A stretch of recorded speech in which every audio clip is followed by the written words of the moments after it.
My goodness, it always takes me a little bit. My friend was saying, Jenny, we're waiting for the show. We're waiting for the show. But anyway, welcome to another Saturday Night Shadow Whispers in the night. Again, our third time with Bishop James Long joining us. Not even a guest anymore, a friend. A friend. We have my fabulous co-host, Nancy. Thank you for being here again with me tonight. Nancy is my co-host of my show. It is a very hot night tonight. How's everyone's week?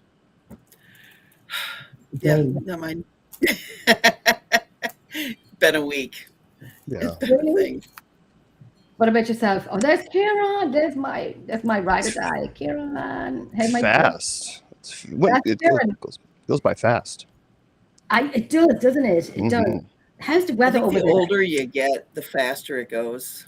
Yeah, we had we're having storms. Well, now it's finally stopped, but we were having some massive storms here, tornadoes, threats. Wow. And so, but yeah, Saturdays are usually my days to try to get caught up for my 35 homilies that I do every week.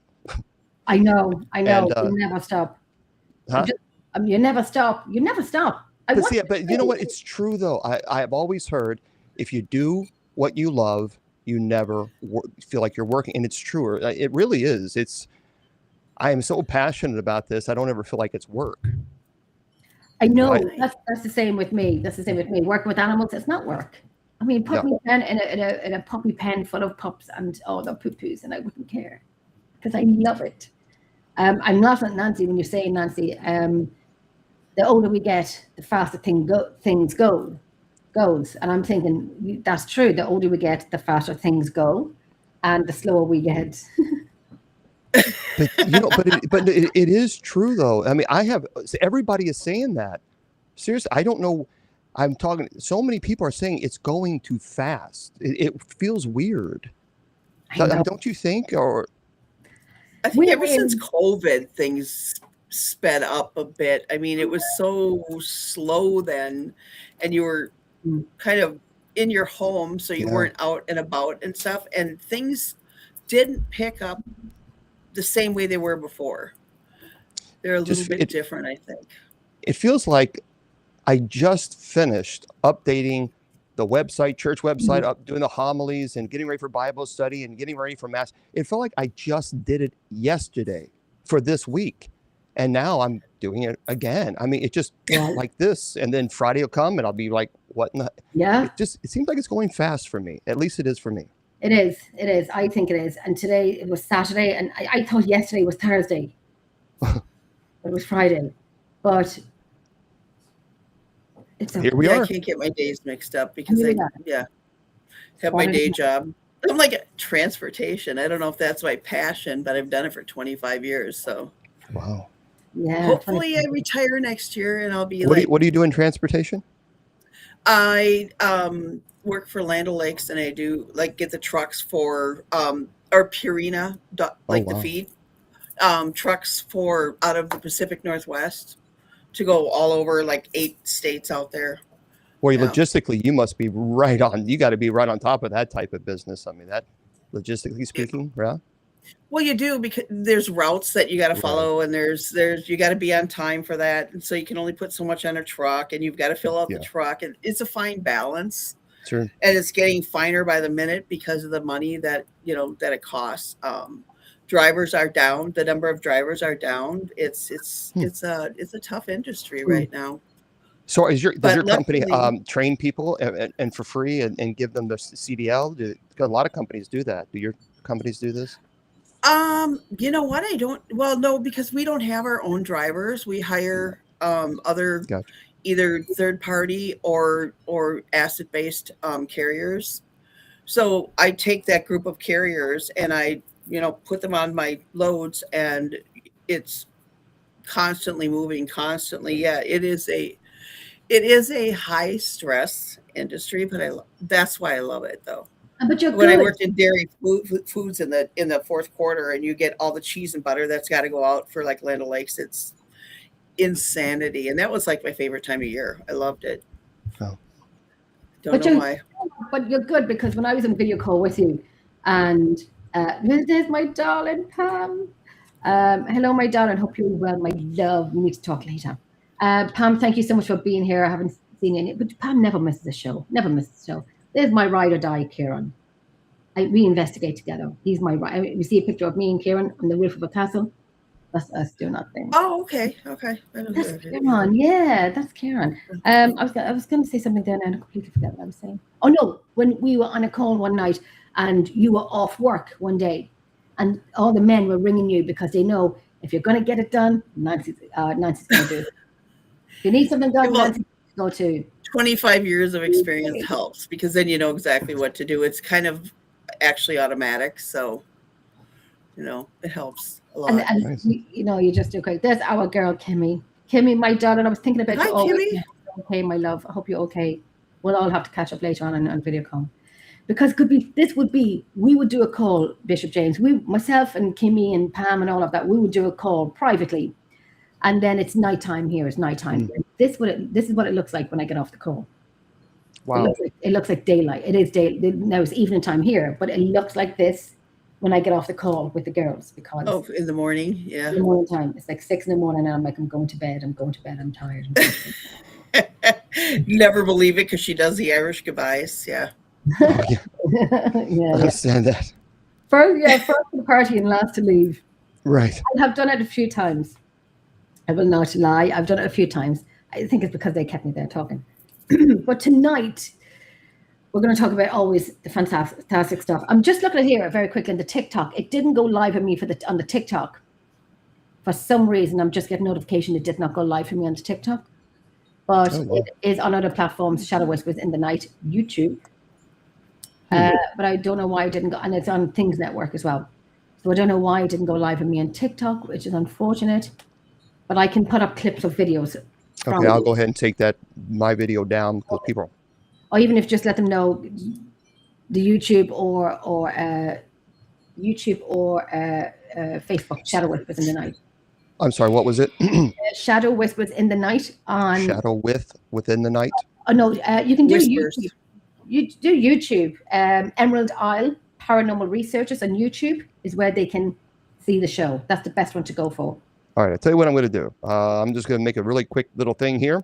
Yep. And then we'll just go from there, right? So let's try it. Let's try this very quickly. Go for it. Well, hey, folks, TikTok is having a little bit of an issue for connection. So if you want to come on over and join our little conversation, you can go on Tube to the U and go to the channel. What was the channel? Emerald Isle Paranormal Researchers. Emerald Isle Paranormal Research. So come on over. Let's chat. See you then. Okay. Perfect. I don't know why I just got notification it's not working. But tonight's show, we are going to be looking at some of Bishop James' fabulous artifacts. Some have seen them before and some have not seen them before.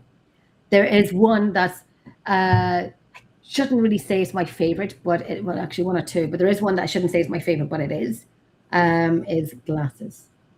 A pair of glasses. I've watched the documentary time and time again. I've watched the documentary with all behind Bishop James. And if you haven't watched it, we're going to give out the name of the show, where you can watch it, and Bishop James will tell you the story behind this dog. But I'm glad I've seen it beforehand.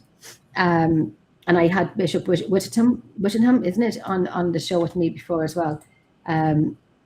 So hi, The Living Dead. Hello, YouTube. There you are, coming in from YouTube. Pam Harris found you. Very good. Now, YouTube is the best one to look at as well. And also, when paranormal investigators go to private homes, the pros and cons of it, the safety of the homeowners and the safety of the investigators, what you should ask, what you shouldn't ask, signing waivers as in you were given permission to go and investigate this house. So, and even a little bit of exorcism, if you can, Bishop James, even a little bit of exorcism. I know, you can see, we all want to talk about it. I know sometimes it's a little bit of a taboo subject sometimes, and private cases, obviously cannot be said.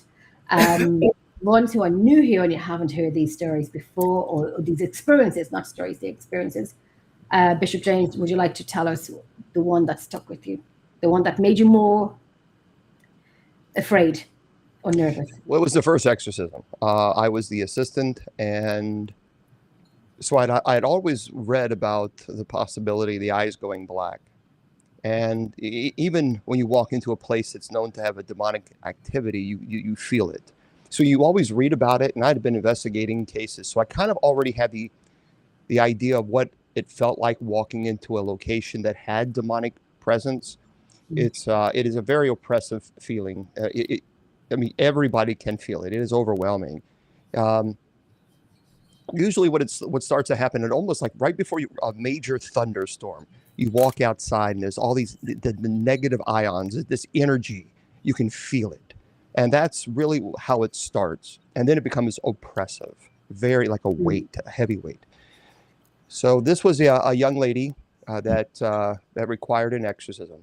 And again, I'd read books about the eyes going black, and I never saw it until that moment. And so at that time, she just kind of laid back. It was just weird how she just laid back, almost just the opposite, like the Undertaker, the wrestler, how he would raise up. She just laid back. And then we began doing the litany of the saints, and I checked the eyelids, and I wanted to see if there was any type of dilation or something going on, if she was present. So I opened her eyes, and it was solid black. But it was a blackness that was, it was like a mirror. So I could see my reflection in her eyes. And at that time, I knew that she wasn't present. I mean, there was no, it felt, I mean, it was predatorial. I mean, it was an ape. I was like looking in the eyes of an apex predator. I couldn't move. I couldn't talk. I couldn't say I need help. I was completely catatonic. And that was that moment. Unless you experience it, it's not something, it's not, I can't really describe it except for just looking in a predator eyes, and you know that you're the prey. And so I couldn't. So the exorcist, well, the primary, he took me by the collar. He did the blessing. Are you okay? Are you sure? Okay. I went outside for a little bit just to kind of, all right, and then we came back and we started. But that it was that moment that I realized that this is ancient. This is not this is not the Exorcist movie where you can turn it on, turn it off. You're there, you're present, you're in battle. That's just. And so yeah, that was the first experience of seeing the eyes. Weren't you at that house? I'm sorry? Weren't you at that house where that movie was based on? I was. So the Exorcist, the Exorcist house. This was not that particular case, but so the Travel Channel, and I got so much hate. It's interesting. I have never performed an exorcism on camera ever. Never will. Never. But there are our church communities who did, and for some reason that's okay that they performed the exorcism on 2020. And they get a free pass for that. But I've never performed an exorcism on Zoom. I've never performed an exorcism on camera ever. Never will on an individual. The solemn rite is different than the minor rite. But so yeah, I was at the Travel Channel contacted me and said, look, this family wants you to come and perform the minor rite of exorcism because what they didn't tell the public, is that the wife was pregnant. And she did not want to bring a child into that house, but she wanted it blessed. So this was a house blessing. That's what it was, a house blessing. And the amount of hate that I received just because I'm blessing a house, really? Seriously? But in all fairness, though, they advertise it like this was a major exorcism being performed on television. It's like, guys, it's a house blessing. There's a lot of... if I can say it, horse shit within the paranormal. And if you want something said, say it to Jenny and she won't say it. There's a lot of horse shit and egos within the paranormal. And for you to tell us that they were doing an exorcism on a Zoom call, I'm like, really? Well, I mean, there's a minor rite though of exorcism. So the minor rite of exorcism is reserved for when a demonic entity has infested itself within the home. You don't perform an exorcism on the home. You perform an exorcism on a person. You bless the home, and you perform an exorcism on the demonic entity that has infested itself within the home. So it's primarily reserved for that. And the solemn rite is different. The solemn rite is when someone has gone through the stages and they're possessed. And the person that you looked into their eyes and the eyes were black and glossy. I mean, we've seen those things in movies. We've seen what that looks like in movies. And you've seen it firsthand. Did your legs not give way of? I couldn't. I was catatonic. I couldn't think. I mean, there was nothing. It was like I was completely catatonic. I couldn't move. I was like a statue. I mean, it was just, there was no way. There was just pure fear. I mean, it's almost when you look in the eyes of a shark that's about to attack you, and there's not much you can do. It's kind of like, well, you know, there's nothing I could do. I couldn't move. Hang on for the ride. I couldn't scream out and say I need help. And you were okay. You were frozen, and you were okay to continue with another one after that. Thinking, well, I continued that one. So I needed to step out and, you know, to kind of decompress and just accept the fact that these are parlor tricks, and, you know, you can't be intimidated by this. And so these type of things will occur, and you just have to, you know, focus, stay focused on the right, and continue the ritual.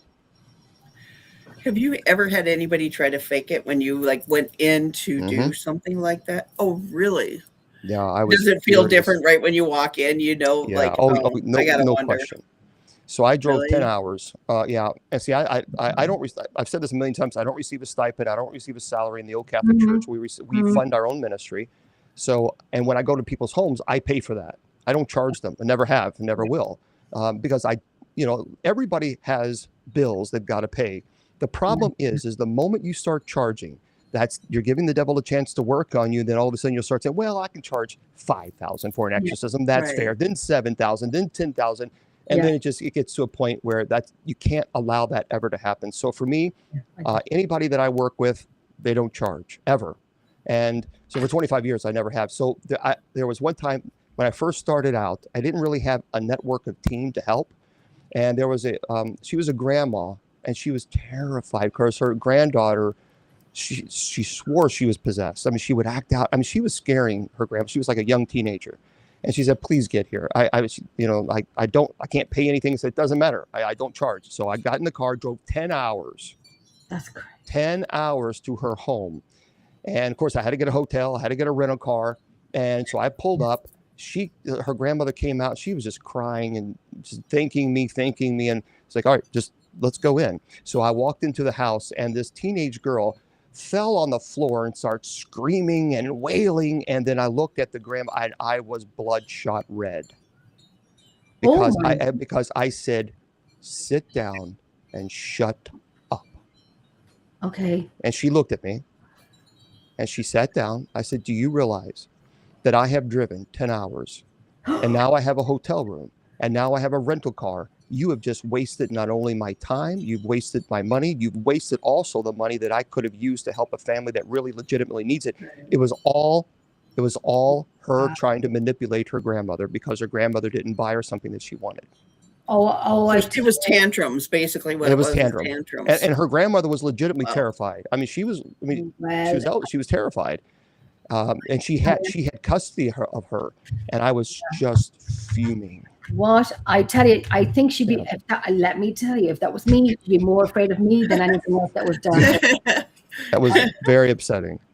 Very upsetting. That's one of the reasons why I started networking, because see, when I first started, there was no network of teams. So I thought, okay, I can't do this. I'm going to have to create some type of network so that I can contact the team in Florida or wherever else and say, look, I need your help. Can you please go out and investigate? Absolutely. Yeah. And that's why. Yeah.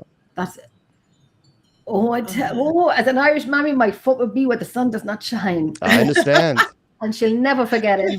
Oh. She'll never forget it. I remember James, someone asked you a question before. What was the worst exorcism or the worst help you've ever given? And you said the worst one, I think it was, the worst one was the one that you couldn't make. That I couldn't. Yeah. See, that's the hardest part. That's the hardest part of doing this ministry. Yeah. The hardest part of doing this ministry is when someone is begging you to come to their home, and I can't. I mean, I don't have my private plane. You know, I just can't just drop everything and spend $1,500 to get to somebody, and they're expensive. We get rental cars and hotels; they're not cheap. Hey, Debbie. And so the hardest part in this ministry is having to tell someone, I can't get to your home right now because I have to save so that I can get there. Right. And that's the hardest part of this ministry. Yeah. And would you, say, I know donations to help you. Yeah, absolutely. A little bit. I'm not very good at that. I'll be honest, and I don't know if it's. Here's the deal. Because I have so much hate, which is ridiculous because they're not the ones answering the phone calls at 3:00 in the morning, or they're not the ones driving into these people's homes. You said you have so much hate at you hating them being haters. I'm sorry. You were saying I have so much hate, and then you cut off. Oh no, I have so much. I have so much haters. I have so many haters, that just like to just throw shade because it's Saturday and they're bored. Yeah. And so I have always been very strict about never asking for help. Now that's a problem because I also put $15,000 on my credit card to help people for free. But I think, and they're getting what they want. And sometimes, if I'm being honest, and I'm anything but honest to a fault, I would say, whatever they're going to say it whether you do it or right. That's right. And I would say, listen, if they're going to say it anyway, and if they're going to say it, and they're going to say whether you don't do it and you don't do it, whether you do it, that's right. Then I would just say, well, F it. Well, yeah, and that's what I'm doing from now on. So I'll do from now on, because I'm not putting $15,000 on my credit card, because those haters, right? They didn't offer any type of assistance to pay for these. Right. So they just yap. That's all they did is yap. And they're accusing you of something that you haven't been doing anyway. So you might as well do it. Well, you do it. But to be fair though, because we have to, I believe in transparency. Because if people are going to donate, then they need to know exactly where those donations are going. So in the past, I had to go to a case and say, okay, this is what we have to have. We have to do this. And then I even showed, these are the expenses. Here they are. Here's the receipts. This is what we donated. And then I cut it off. So if it was $1,000 that we had to raise, once we hit $1,000, that's it. I turned it off. I deleted the whatever it might have been, 100%. And then showed receipts. You have to do that, especially, and that's fair. That is absolutely fair. But that's fair, but it's also ridiculous because there are clergy that are on top of expenses. They're also charging $5,000. Right. And it was just recently that I've started saying, okay, you know what? I can't keep doing this. I can't keep putting $15,000. I can't. That's ridiculous. And I shouldn't have to. No, and I shouldn't be expected to. Exactly. And it gets to a point where you're just burnt out. And you kind of like the first time, and then the anger, the annoyances, you sleep at night, but then it's in your mind. It's forever there. And I understand this because I've had it too. And I've had it too. And I said, if I've done anything wrong, I am the first person to put my hand up and say, I effed up. I did something wrong. And because if somebody wants to say to me, Jenny, can I be honest with you? And it might not be nice. I'm like, I expect nothing but honesty. I want honesty. Tell me if I effed up somewhere, if you didn't like, I'm a big girl. I'm so used to it. I'd rather that than being sugar-coated. Right. If you want something sugar-coated, go eat a donut. Sugar-coat anything. We're just like, okay, enough is enough. All right, I've got to do this because, et cetera, et cetera. I saw that just recently, and I'm like, oh man, there's nothing sacred anymore. Where you just can't get around people that just are naysayers and negative. And you know how they make their money? These particular people sitting on TikTok, bitching about the ones who are actually talking the talk and walking the walk. I'm very strict on that. I am. It is a pain in people's arses when it comes to me talking the talk and walk the walk. If you don't only say talk the talk and you don't walk the walk, I don't want to know. I don't want to deal with it. Don't do it. Yep. Talk the talk and walk the walk. But these people are not walking the walk. They are sitting there, bullying, they're harassing, and they're making money from it. Where you have people what you do is crazy because the preparation that goes into it. That, like you said, the homilies and all the stuff that you do, all the different venues you're on, and all the different things that you do during the day and into the evening. It's your whole day. This is your day job. This is your night job. And you spend all your time on this. Mm-hmm. Plus you're taking time out to go help people. And they don't even look to see what it is that takes to do that. I mean, if you recorded your hours and went, here's what I do with my day. It is all this. What you see is my whole day. Well, I teach English. That's how I fund my ministry. So I teach English, and so I I work so that I'm able to fund it. Otherwise, I wouldn't be able to fund the ministry. That's just not possible. Right. So, but how would you make any money? Yeah. Right. So, yeah, I'm, there's a lot of, and I'm can't get into it. There's a lot of slander going on. Some people saying that I didn't graduate for seminary. I never went to the seminary. I got kicked out. I don't have degrees. It's just mean, just horrible. So dealing with the slander issue. And so I have an attorney. Someone said to me, someone said something to me during the week about something about myself that I was not aware of. And I'm like, well, I'm glad that happened, because where was I when that happened to me? Right. And I said, and this is like a family member. And I said, I'm glad something of my life that did not happen was around your dinner table. And I'm so relevant to you in your lives that obviously are clearly boring that you have to talk about me. And I'm happy for you. I could have been at home shaving my legs, or shaving my armpits, or doing whatever. But here you are talking about me around your dinner table. I am honored. Thank you very much. But whatever you said did not happen. But I'm so glad that I'm so relevant in your life right now that you still have to talk to me. I talk about me, and I love that for you. But I wish I was there in that part of my life that didn't happen, because it sounds like fun. But I wasn't there. But anyway, thanks for talking about me, because if they're not being talked about, you're irrelevant. If you're being talked about, you're relevant. It's sad. It really is sad. When I was growing up, we didn't have social media. Can be a good thing, but it can also be very, very toxic. I mean, and I have never seen the hate as bad as it is. You think you know people? Yeah, you think you know people, and they show their true colors, and then they make you think that you're going crazy, you're going mad, you're going crazy. It's you. And then you sit down for a second and you think, oh my goodness, it's not me. It's actually not me, because I'll tell you the truth straight out and lay it out on the floor for you easily. No problems, no nothing. But you have these people who are friendly and like this and that on the camera and are lovely and will use you for everything that you can give for them and do for them.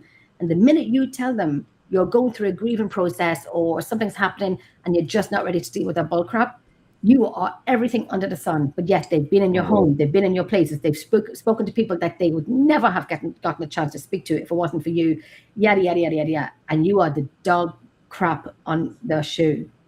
And I'm thinking, it's a you problem. It is not a me problem. It's a you problem, because you couldn't do what I can do and you couldn't get what I can get. And that's a you problem. You got to do what I do. Lay the surface, lay the foundation and network. But don't ride in the tailcoat of someone else, because that's just lazy work. I'm probably just ranting off here now, but I am. Get that one off my chest. If you're watching, hope your week's going well. True. I don't understand the hate. I really legitimately don't understand the hate. It really has. In my opinion, I think it's gotten out of control. It has. It really has. People are allowed to say anything, and then when you actually legitimately, like I put videos on TikTok before with my dog and got them blocked because of something I said on it, or something odd in the background or weird, and I'm like, I'm in a residential neighborhood. I'm in the burbs, for God's sake. Excuse me. People, seriously, back off, because why are you blocking me? Take that jerk out there that's like making everybody miserable, and get them the heck out of everybody's rooms, or their space. It just, it drives me nuts when, you go to TikTok jail, and I'm going, me? Seriously, what do I do? My dog? I went to YouTube jail and Facebook jail. YouTube did nothing wrong on, only people didn't like that I was using their work, but it wasn't their work, it was my work. But they claimed it was their work, and I had to do a YouTube copyright, and I'm like, but if this was my work, but if you want to keep it, you know what, keep it. I'll get a lot more, but keep it, even though it's mine, but keep it. It doesn't matter. Well, I do believe with this, Debbie. I think the haters are just jealous of something they can't do. Amen, right? Absolutely. But I think they can do it, but they're just too bloody lazy to do it, and so the foundation has been laid by someone else. So they just jump on the bandwagon and use you for clout. I think they're just lazy. But when someone, like, say for myself, when I started off on my own after a team I was on for many years, and then I started out on my own, not, well, remember this, remember that, do this. Oh my God, I'll ring people up for insurance. I'm a paranormal team, can you insure me? They'll probably think I'm crazy, but you'll only get a no answer. So all the things like that. And when you do shows and I get the best, the elite of a guest on my show that people would only dream of speaking to, and they jump on the bandwagon because Jenny sorted this out. Can I be on your show? Can I be on your show? How about no? No, it cannot be on my show. But yes, jealousy, I do believe in that jealousy. I remember somebody said to me, Jenny, they're just jealous. And I'm like, but why would they be jealous of? It's just little old Jenny in Ireland. I'm just Jenny. I just do what I love to do. But now I'm like,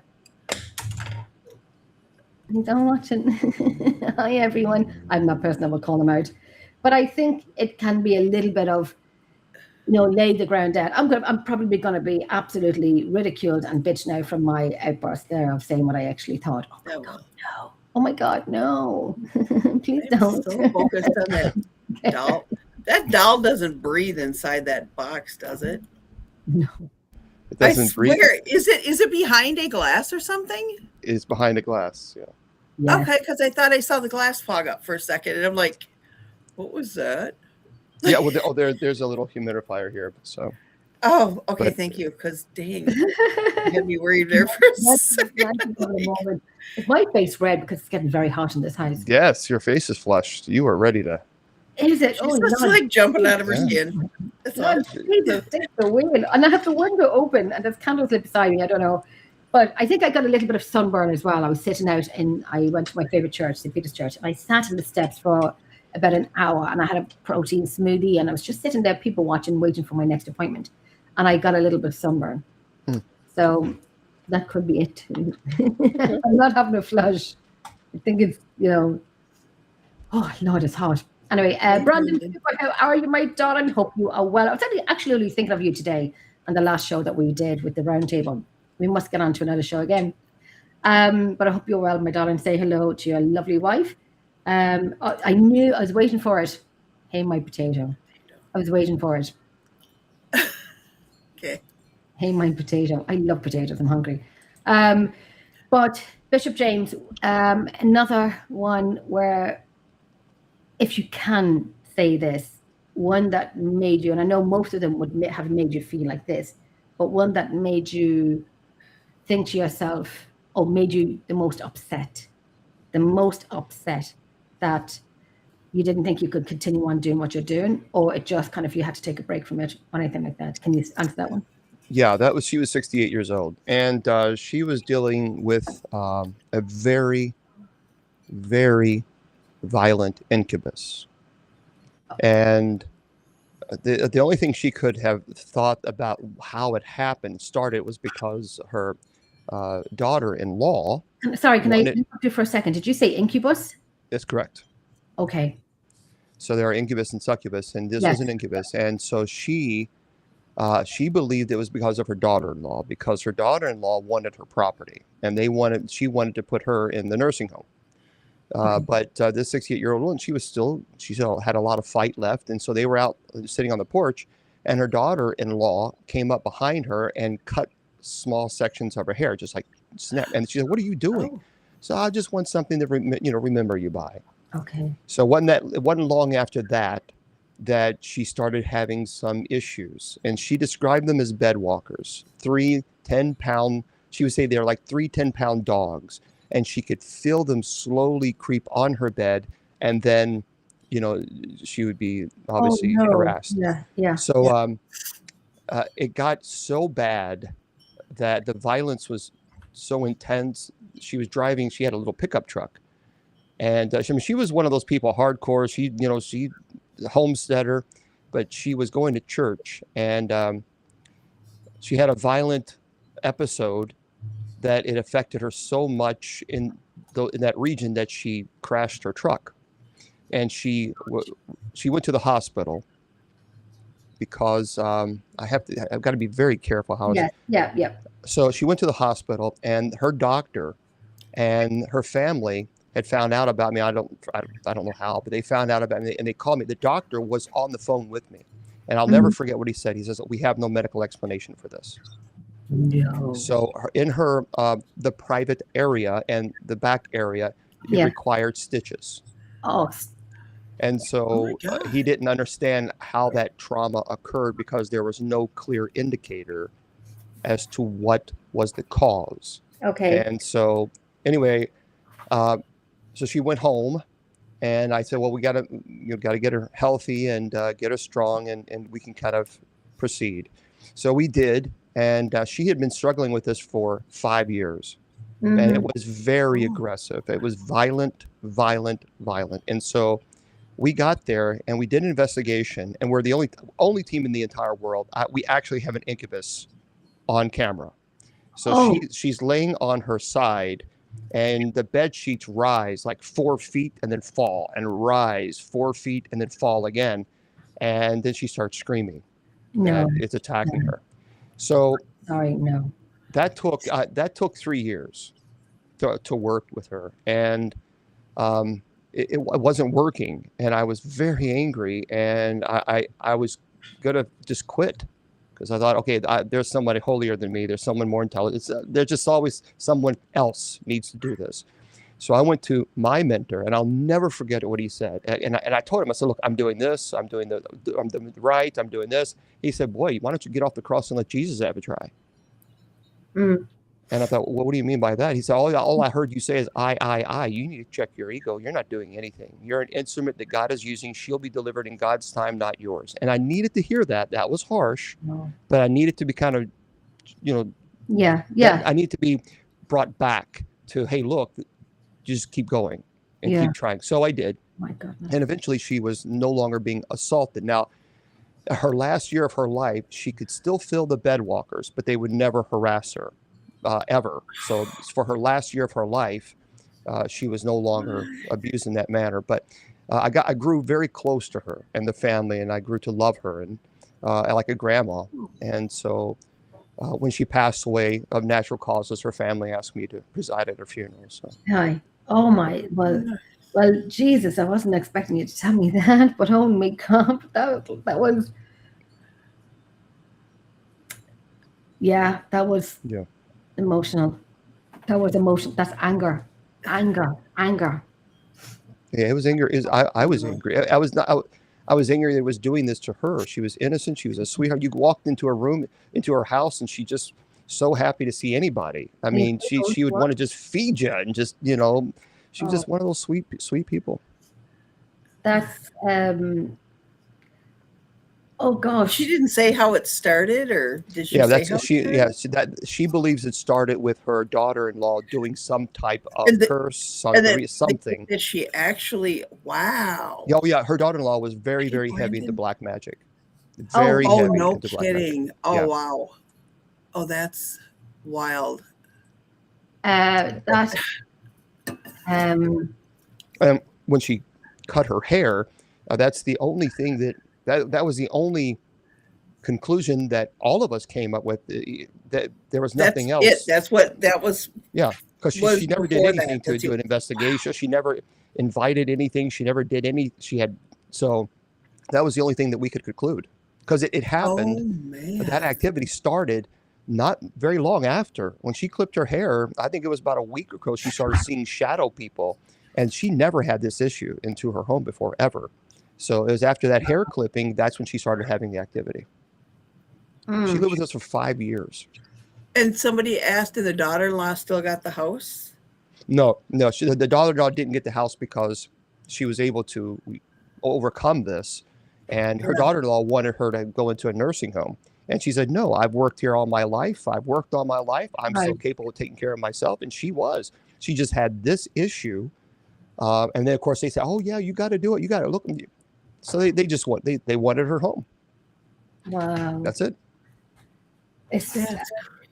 To think that, though, somebody can actually do that to somebody is so over what you would think people can actually they are able to do, not capable of, but able to do, and that's really, I mean, of course, I cannot conclusively say with 100% certainty that was the cause. No. Right. But I can say that based on what she told me, there was nothing that indicated that she was involved in any type of invitation or did any. I mean, that wasn't her. She just didn't do any of that stuff. So you think she ended up in hell? Who? The gal that did it. No, so from my understanding, she's still alive. Will she? Look, we can't say who's in hell. No. So no, I just don't know. I didn't know if that was like one of those offenses that would. She made a pact with the devil, so she's in mortal sin. I mean, you make a pact with the devil like this. This is something that, and so I believe, based on what she did, I just find it interesting that a week later, then now she's starting to see shadow people and bed walkers and being attacked. Yeah, you see her face. She's signed the dotted line. So she's paying for the cost of doing that. Well, she's not paying. Well, she's not. I mean, I haven't caught. I don't know where she is now or what her life is, but she was angry. She was angry that she didn't get the house. She was angry that she didn't get the property. That was what she wanted, but she didn't get it because to go to those extremes, like get a job, money, buy your own house, money. Seriously. And I think even traumatically to see something like that happening and you can't stop it.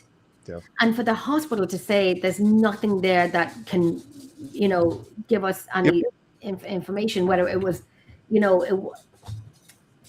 it was humanly done, was it objects used, nothing like that could have been.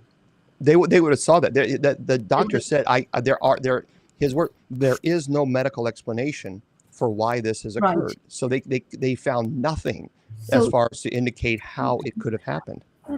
So do you think that they would have that on the list, on the files of unexplainable, it's possible. I never got to see her or the medical records, but I mean, when a doctor tells you, look, we can't explain this. Right. And so that's when I got involved. Like 3 years I worked with her, and that was, and she, she lived about, maybe 4 hours away, if my memory, about 4 hours. So I would go down every Friday, every weekend. I'd go to her for 3 years, never charging. She always said, let me give you some money. Nope. That's my policy. So every Friday for 3 years, we went down there, and finally, the last year of her life, she was freed from that assault, but it took a long time.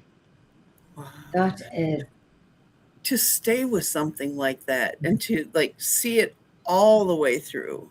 When that is that's amazing. That is amazing that you stuck with something like that, and the gain that you're getting out of it is only between you and her and her family and such. It's not any financial, it's not anything. Nope. And you stick with it for that long as because you feel you can help. I mean, that's dedication to what you do.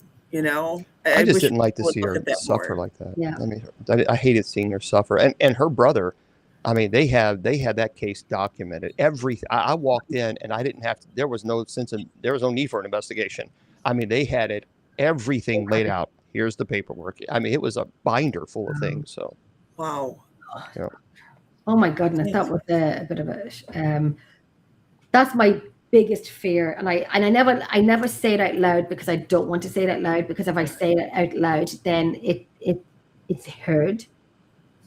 But that is my biggest fear. Is that, and I never say it out loud. I don't say it out because like I said, it would be heard, and I put it out there, and I don't want to do that. But that is my biggest fear. The incubus. Mm-hmm. Yeah. Yeah. Well. Yeah, I mean, it's traumatic. I had another situation. It was a succubus case, and that was just as traumatic. Wow. So, but he did some stupid stuff to give the invitation. So that was something that he did. See, I don't think people understand when they are being nice, or what I know from one particular thing that I had this week. Someone's being nice, thinking there was children in the house. And I had to go up and check it out and so on. And it was someone that I know. And I had to go up and check the house out. 11 hours I was there, 11 hours. Mm-hmm. And this is what I was saying earlier about, we'll probably get back to it in a few minutes. But Is there anything? Sorry, you continue on there, Bishop James. Sorry about he was inviting. He was inviting.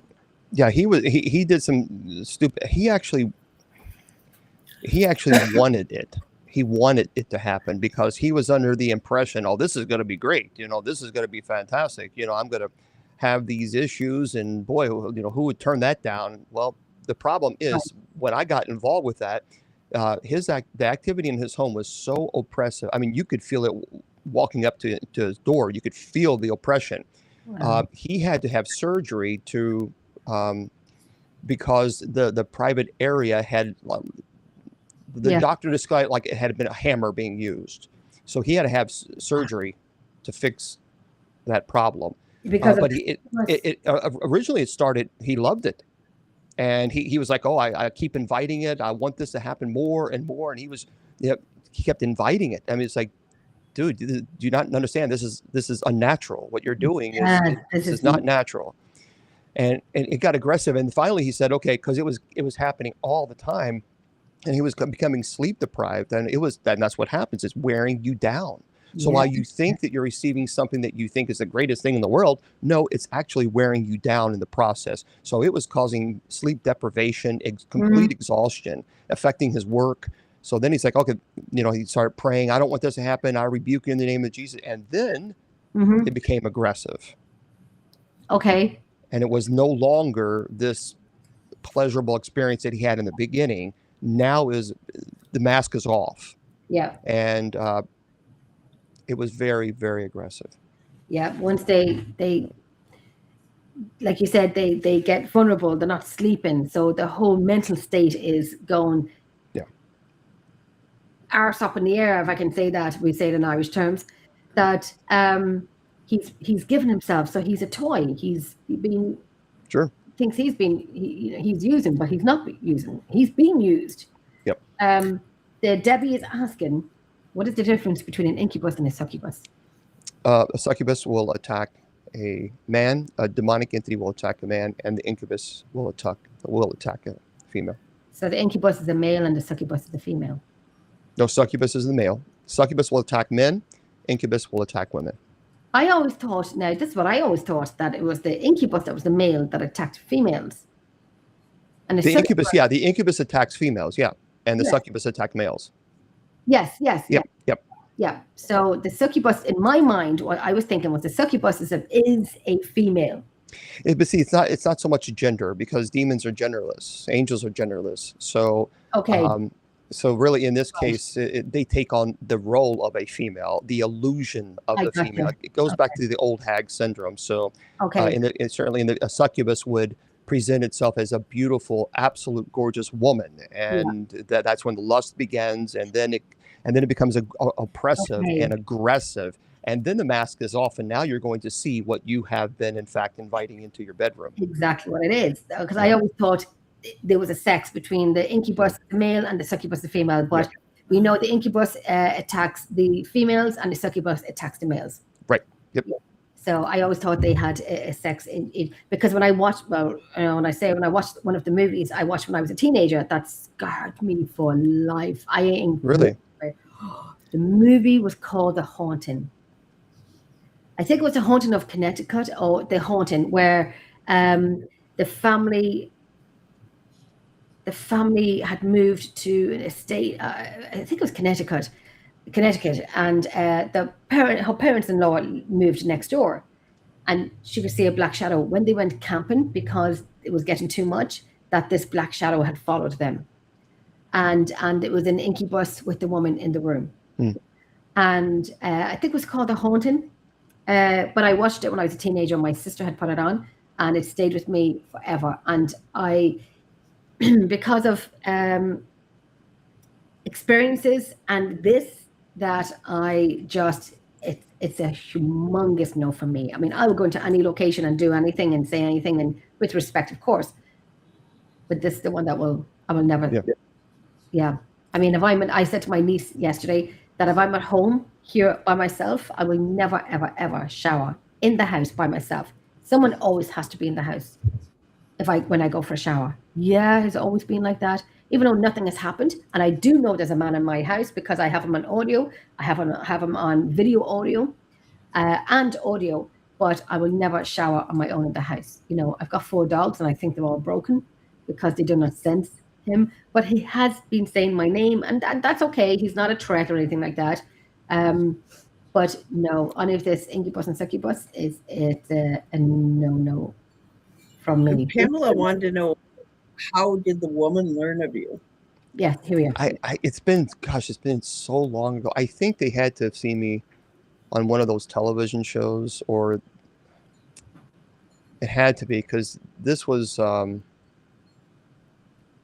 it might have been that. It's been so long ago. I can't remember. Basically, it's somebody going like, I need Chip Coffee, so I'm going to look him up and like call him. Right. And they saw you on the show and went, so okay. It's word of mouth. Yeah, I think it was. Gotcha. I think it was one of the television shows that I did, and I've done television shows just primarily so that I can network, so that I can tell people. Because I'm not going to pay to create this network. I couldn't do this. So to get the best way to do it is when they contacted me and get me on the show. Fine, I'll get on the show. I'll talk about demonology or whatever it might be, and then I'd say, hey, look, contact me here, and that's how I started creating a network, and that's how I did that in the beginning. That's the best way to do it, and it's word of mouth as well when people are talking. Yep. And I was going to say I did ask a question tonight to Bishop James, and it genuinely was from someone else. They thought it was from me, but it wasn't, because I wasn't asking for a friend.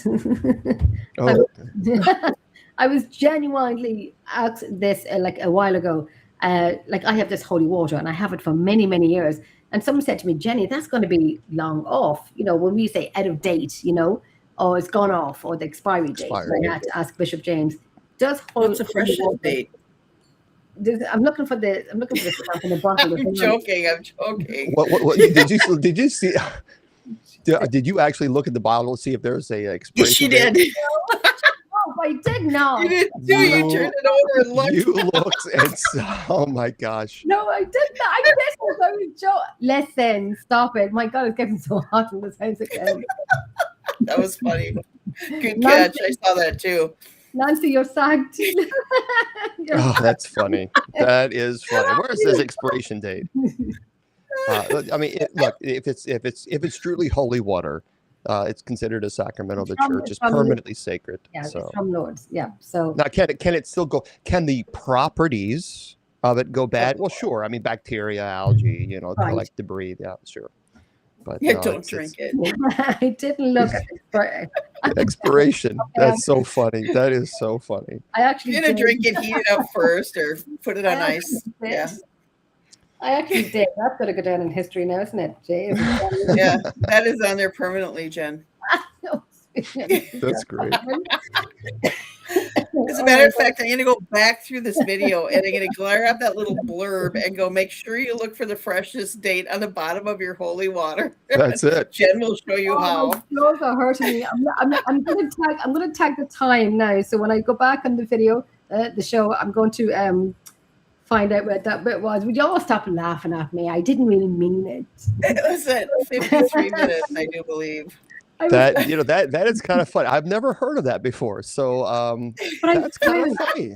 If I knew who said it to me, I would call the name out on the show. But I don't know who said it to me. Oh, yeah, it was somebody else. Yeah, it wasn't Jen. It was not Jen. It was a friend of Jen's. Yeah, I mean, or you could say, hey, look, if my holy water expires, well, do I need to return it for a blessing receipt? And she just happened to have that her friend asked her. She just happened to have holy water and go, my friend wanted to know if this ever, I mean, her holy water. Actually, there's another one here I have somewhere, and the dog ate the lid of it. But there's another one here of the Virgin Mary, and there's holy water on her too. But I actually know who said it. I actually know who said it, and I won't call the person's name out because it's someone that I do not speak to. And yeah, I know, right? That worked out really well. But no, Pam, it wasn't brilliant. No, do I have a mirror? So here's a more important question. If holy water goes bad, does it just turn into regular water with an attitude? I mean, that it might. It might. Well, let me show you this as well. This here, right? this is water from a holy well.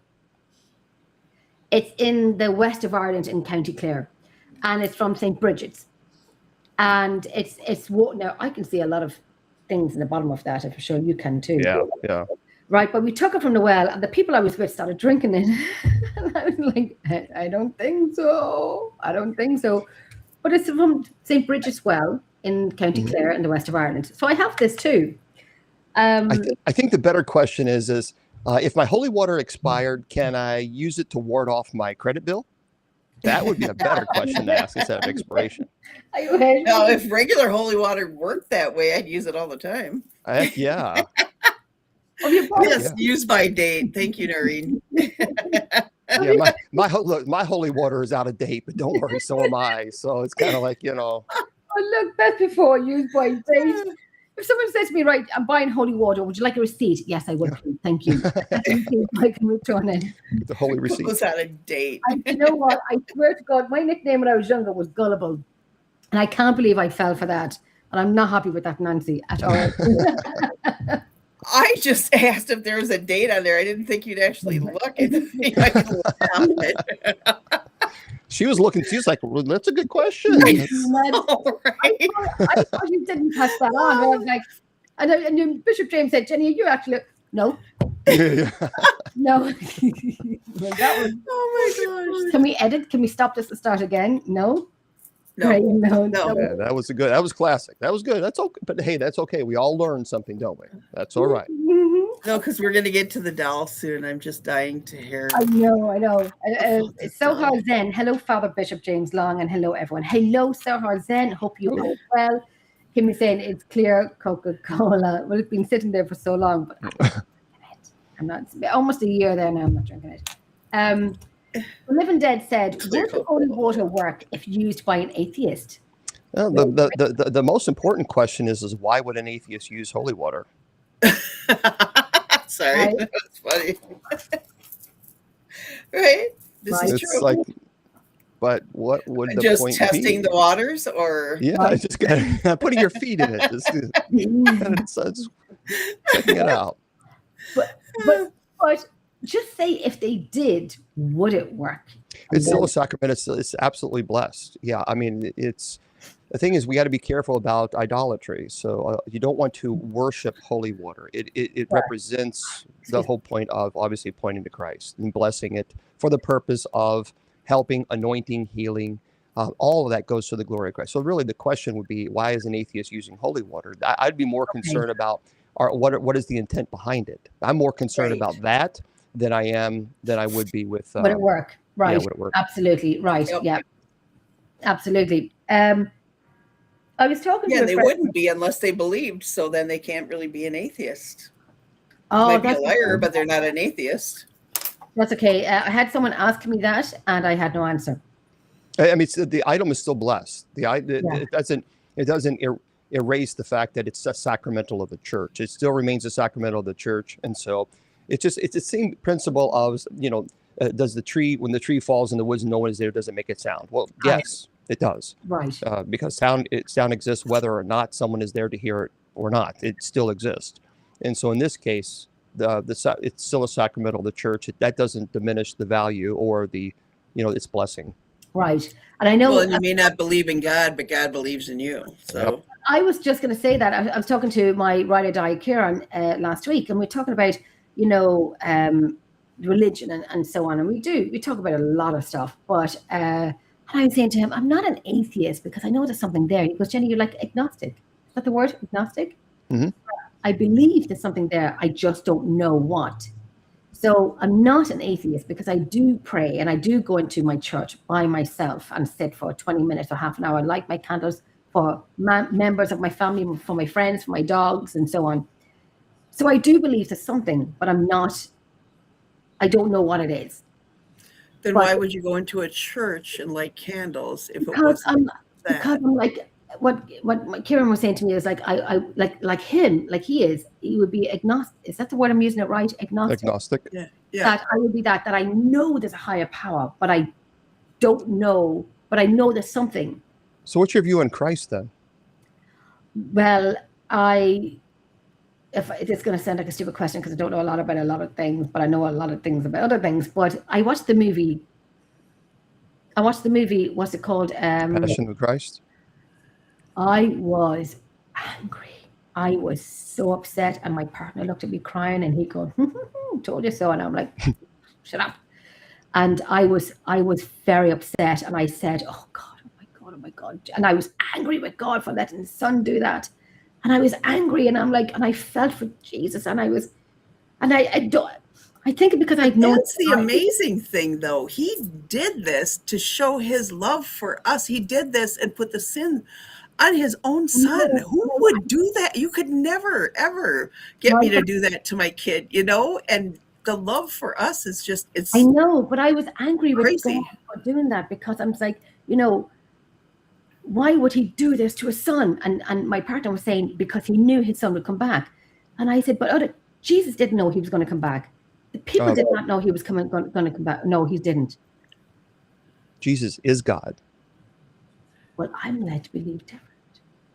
Jesus is God. There's no way Jesus could have received the lashes that he received in Pilate's praetorium and walked 300 yards to Golgotha with the crossbeam on his shoulders, because Isaiah says that Jesus is that the suffering servant would his face, his beard will be completely ripped apart. His back, you could see his bones. Jesus was whipped so severely, so beaten, and lost probably more than half of his blood, plus the crown of thorns shoved on his head. He had such neurological damage that a normal human being, could not even walk 10 feet, let alone 300 yards. Wow. So the fact that he received that type of, matter of fact, that's why one of the sergeant, or the leader, came in and screamed at the guards, because you're supposed to whip them one lash from death. But when he walked in and he saw the bones on Jesus's back, because I mean, he was that beaten, and the blood was everywhere. Jesus lost half of his blood. Yeah. So the fact that he was able to make it the praetorium to Golgotha, no human being could have done that. Impossible. I don't know how he did it. Your legs would not carry you. The shaking. I was bloody upset, and I was confused with myself. And maybe it's just my empathic ways. Maybe it's my emotions for this to happen to a person, but for it to happen to Jesus. And I'm like, well, Jenny, I did say, and I said it this to him before, I would believe in Jesus more than God, but I wasn't told that they were both different people, because I was never. God. I was but never. Did he have moments of doubt in the garden? And well, yeah, because that's human. He was fully human. He was fully human, but he was fully divine. Remember, Jesus said, before Abraham was, I am. That's why the lead Pharisee ripped his clothing in a form of protest. Jesus made it very, very clear that he is God. He is the Word. So that's what Jesus wasn't crucified because they thought he was the Messiah. Jesus was crucified because he said he's God. So we see this in multiple times. I am. Before Abraham was, I am. So that was like, okay, that's it, because that penalty was stoning. It was death. To them. And so, but Jesus, and even when the disciple says, "Hey, look, show us the Father," and he's like, "Well, you've seen me, you've seen the Father." Well, if you say, "James, show us your dad," I'm not going to say, "Well, if you see me, you see my dad," because we're two different people. Well, Jesus says, "You've seen me, you've seen the Father," because we're the same source. Okay. God is one person, one God, three persons. So there was the one person that was a regular person, that was Jesus, that fully divine. He was. Gotcha. Okay. See, okay. we don't see a lot of Gnosticism teaches what's called kenosis. They believe Gnosticism teaches that Jesus purged his divine nature. No, Jesus had two natures, divine and human. So God is three persons, one God, three distinct relationships. So Jesus was praying to God the Father. Jesus is God the Savior. And so there is an actual three distinct relationships between God the Father, God, because that's why when Jesus said, "Go and baptize in the name of the Father and of the Son and of the Holy Spirit." And in the beginning, there was the Word. The Word was with God. The Word is God. Jesus is the Logos. Jesus is God. I was never taught a lot of, even though, yes, I come from Ireland, and I should know this, but I did not come from a family that would teach you this stuff.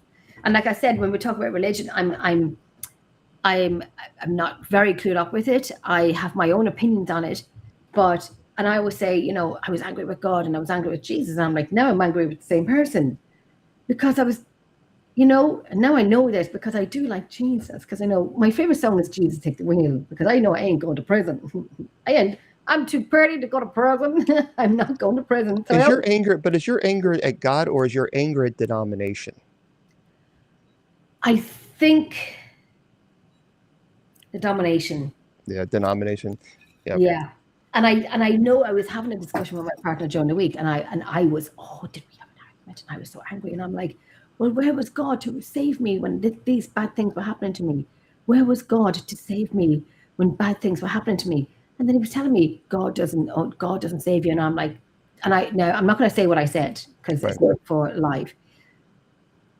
Ain't going to say that, but I was. I'm a realist person, and I will say exactly what I think. And like I said, I'm not going to say what I said in live, but I was like, so where was God to save me, to stop these bloody things happening to me? Where was he? So I'm getting this, and I'm getting this, and I'm getting this, and I'm getting that. And I said, stop. And I was like, no, I'm not going to say again what I was going to say, because I almost said it, but I'm not going to say it. But I will tell you, it's language that I cannot use. That I cannot use by saying F your F and F this and F that, because that's how angry I was, to the point of I am not, I needed him to help me and to stop these bad things happening to me. And like I was saying to Bishop James tonight and Nancy privately, the reason why I think bad things happen to me is to make sure that I stop them from continuing. And if that's my role in this earth, then I don't want to take it, but if I have to do it to stop it, then I'll do that. But I don't want it, but I'll do it. But I don't really want it. So it's a bit of a mixture and a confusion for me when it comes to all of it, It's I remember talking to Bishop James, where I was saying, like, in private, that I was a little bit angry with all of it. Where was my protection? But I would answer, but God was suffering with you. I don't know. Because, see, that's the thing. There's never, because I think many people have had some form of trauma maybe in their life, and there's no guarantees. You wonder why, and there really is never a good answer for when you think about why. But we talk about free will, and I know people talk about this, but here's the problem. Here's the issue with free will. You cannot say, I'm going to give my creation complete free will, except in these cases. Then it's not free will, it's conditional. Okay. And that's the problem, is like, it's a conundrum. So if God says, okay, I'm going to give everybody free will, but only 80% of the time, well, then that's not free will. And not only is it not free will, but then you're forcing the creation that you created to love you, whether you like it or not. And the ultimate source of love is God allowing you to fully reject him while he fully and unconditionally loves you. Right. So I would say Jesus was right there with you, being hurt, just as you were being hurt. And I also say that the person who hurt you will stand before the ultimate judge. And that person will experience the pain that they inflicted upon you and more. And that's when you know what? You can let this anger go, because I know God's going to take care of the person. That's all I need to know. I got to let it go, because it's consuming me sometimes. It consumes me. Even though the whole thing is over and done with, but it still consumes me. God will make them see the thing with free will. It's a gift. And if you abuse this gift, then there are consequences for it. And I am convinced that when he stands before God, it's not going to be a good day. And so, but that's his choice. What he made, that's his choice. And so you can let go of that hate. You can let go of that resentment, because God will take care of it. And I firmly believe that. I believe that with all my heart. If anyone has harmed you or hurt you, you got to let that anger and hate go, deal with it, accept it. Not deal with it as far as deal with the emotions, accept the emotions, and work through the emotions. And then say, okay, God, I'm giving it all to you, because I know that you have the last word, and that's all I need to know. Well, that's what I need to do, because I hold on to grudges. I'm not going to lie. People say I don't hold on to grudges. I kind of do. I let some go, and some I don't let go. Even though this person is now in prison, I still don't let go of the grudge. And how's that working for you? How's it working for me? I'm tired. Gotta let it go. To think of grudges are like this. Grudges are like a 16-ounce glass of water. So when you put it out in front of you and you hold it for a little bit, it's no big deal. And that glass is full of water. That's not big. And then an hour later, now your hand starts shaking a little bit.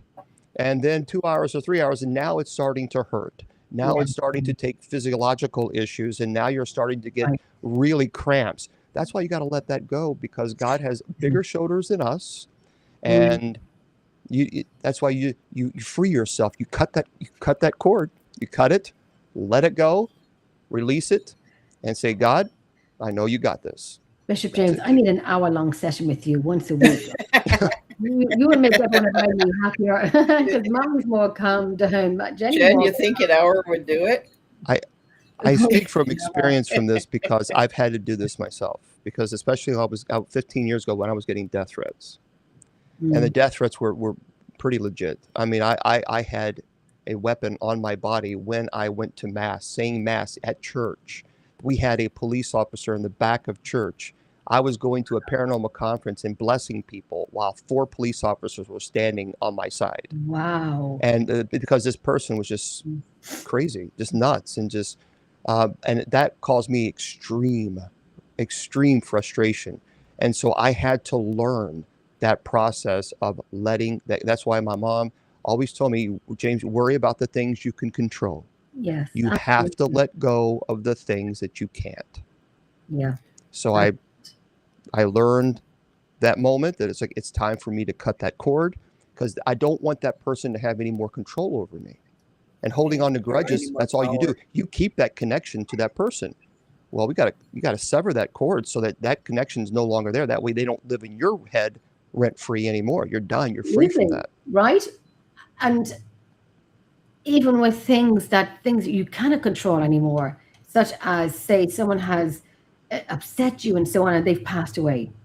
And there's nothing you can say to them anymore, nothing you can do, even though you try to talk to them when they were alive, but there's nothing you can do or say.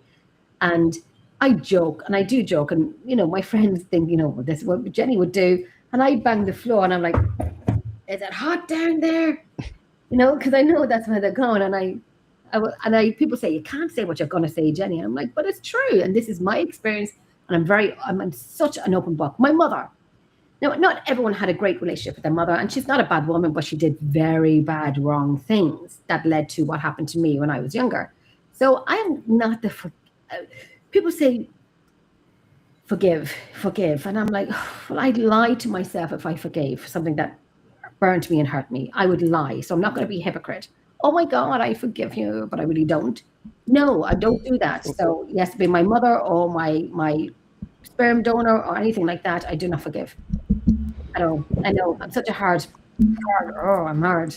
But forgiveness, that's the thing. Forgiveness is not giving them an excuse for their behavior. Forgiveness is freeing you from the hate that you're harboring. So if forgiveness doesn't mean, okay, I'm going to forgive you for doing your terrible thing, and I'm going to give you a free pass. That's not what forgiveness is about. Forgiveness is about, okay, I'm going to let go of this hate, because this hate's not doing me any good. Yeah, I think I just I let it roll for a little bit, and I kind of try to understand what happened, and why. But I'm very honest, and I will always say, if I don't mean it, I'm not going to say it. And I know someone said to me before, Jenny, you're holding on to this yourself, not them. You are. And I said, I'm good. I got it. I don't forgive, and I don't forgive because I'm lying to myself if I say I forgive. I'm lying, and I know it frees you. My friend said to me before, Jenny, it frees you, and I get that. But then I'm either stubborn, or it's just installed in me that I don't forgive. And if I forgive, then they walk free. But no, they don't walk free. You're the one that walks free. I'm going to try. It's completely opposite. You're the one that walks free because you free yourself from that burden of hate, and you're not going to harbor this anger anymore. You're letting that go. Like, I'm done with this. Because I believe personally, God is the ultimate judge. And I absolutely am convinced that no other court on the face of this earth could possibly bestow justice come close to the justice that he will receive from God. And so and by that in of itself, I'm like, okay, I can free myself from this. Because I will try it. I'm sorry? I will try it. I will try and say those words and put it into the air, put it into the atmosphere and say it. I know I remember I went to my sister's house one night and she had a lady who's doing card reading. And I'm like, no, whatever, card reading. She could not read me. I was the last person of 10 people. She could not read me at all. So she said she'd come to my home and she would do a private reading for me. And I said, okay, that's fine. So she came to my home, sat in my kitchen. So we're sitting there, and Jenny being Jenny, there's always one in every family. So she's sitting in my kitchen and she goes, there's a man coming through, Jenny. There's a man coming through. He wants to come through. Can I allow him? No. Okay. He said, okay. Is there a message you want to give to him? Yes, I actually do. And I said what I said, and I'm going to say out loud what I said. And, it is what it is. And Jenny will say what she thinks, and I hold no apologies for it. But I did say, you're not welcome into my home, and I hope you are earthbound forever. Leave me alone. And I said what I said. And she goes, oh, you can't say that. And I said, well, you're in my home and you asked me the question. I'm giving you an answer. Clearly, no one told you about me. So anyway, that went and gone and so on, because I knew there was always a man in my house. So a few years later, I don't really do mediums at all. But there was one particular woman. I met her last week, actually, in my sister's house. And I love this woman. And I went to see her 3 times. I would never go to a medium if I want to dissect her brain. Like, they are amazing sisters. I mean, genuinely. But I went to see her one time about 7 years ago, or 6 years ago, something like that. And she said, Jenny, I'm getting 2 people here and 1 person there. 2 people here doesn't like this 1 person here. It's a man. They don't like him. So these 2 people are my family members, and so on and so on. Then she said, this man is earthbound. And I was like, what did you say? What did you say? She said, this man is earthbound. Darn. I'm like, holy crap, did I do that? Did I do it? But I'm very skeptical when it comes to mediums, but these are the ones that I would always kind of like, I don't go to them often, 3 times, in the last, say, 12, 13 years. But she said what I had said in my kitchen. And there's a man in my house, he says my name and says my name only. So I don't know who it is. And, he just says my name, and I have him on audio and I have him on a video show where he said my name, but no one else heard it but me, but I have it on video. So I don't know. Was it him? Was it the word I never used to say? Dad? Or I'd say sperm donor or dad. I don't know. A lot of people seem to think it's him. I do not know. I don't know. But apparently this person's earthbound. And there's a lot of things being seen in my house. My daughter sees things and so on. And you know what? I go to bed at night and I still sleep because I don't care. Yeah. I think you need to serve eviction papers. A what? You need to serve eviction papers to this spirit that is there. They don't have the authority to be there, and it's time for you to serve the eviction papers. Do you know what I said one time? Someone said the same thing to me years ago, to evict. And do you know what I actually said? I would be lonely if they weren't here, because I know they're here. And why would I say something like that? They don't bother my dogs. They don't bother my children. They have been warned. They don't bother me. The only thing they ever say is my name, Jenny, just Jenny. Every location I have this on video. I have it on audio. Does it bother you? Never. And I did say one time, and they went quiet for a little bit. Mm-hmm. And then I thought to myself, this person only ever says my name, does not harm my dogs. My dogs are not worried. My children are fine, because I did say, I will put my Irish foot up your arse. If you do anything to my children, my dogs, my home, me, I would be, that Irish mummy. But maybe they're just sharing space, though. I live in a very historical land, but they only ever say my name. So here's the problem that I have with what you're saying. Okay. A couple of things. One, you had this person who claims to be psychic come into your home, and then they're saying they're earthbound. So immediately, what did you say?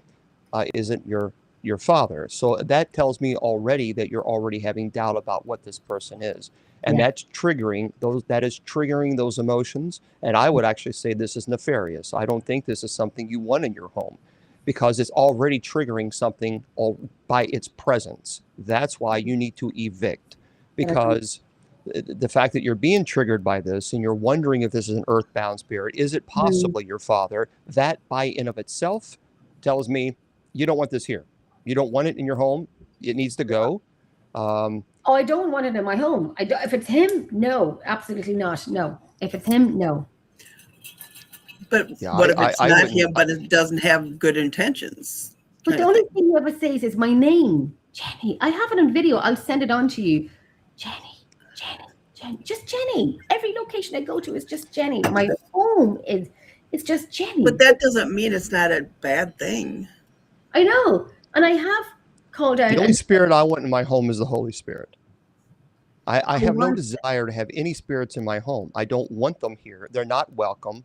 The only spirit is the Holy Spirit in my home. I don't, because you do not give the devil a chance to work on you. And because you have trauma, and because you don't know if this is your father, you don't know what spirit this is, it is triggering you. And because it's triggering you, you're never going to heal from this trauma with this thing in your home. I'm angry all the time. And I think because he doesn't do anything, no, Tanya, I don't think he's the Viking protector. That's from Shane's Castle. I don't think so, my love.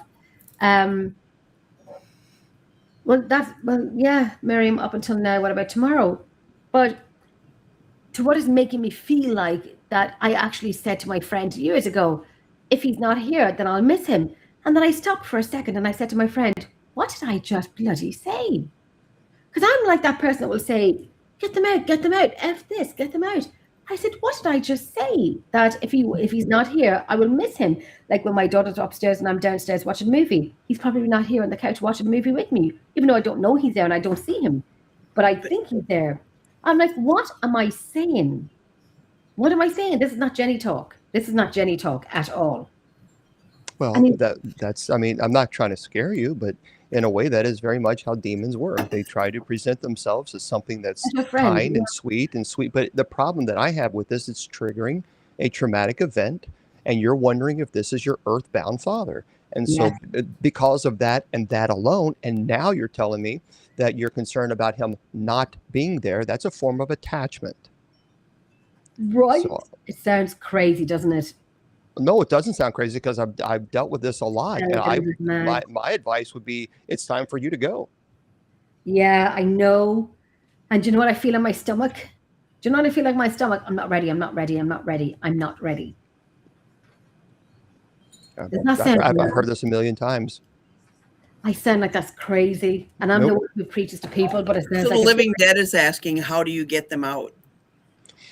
There's a beautiful prayer called the Epiphany of the Doors. The Epiphany of the Doors, blessing of the doors, chalking of the doors. The term is interchangeable. And so you can do that. Every week, once a week, I always do the Epiphany of the Doors in my home. Wow. And you can Google that. Like I said, it's Epiphany, chalking, blessing of the doors. And once a week. It's a very powerful prayer. I also pray the St. Michael prayer.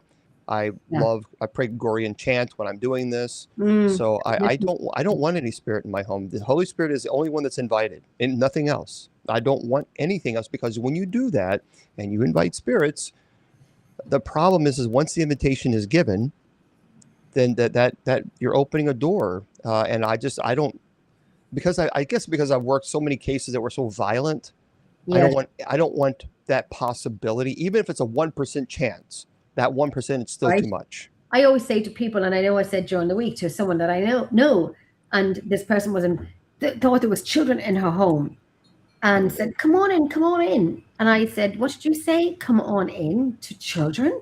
And I spent 11 hours in my family member's home, which I thought would be for an hour, but 11 hours. It took for one of the ladies that she knows in Drogheda to come up with a relic and to sit in her home.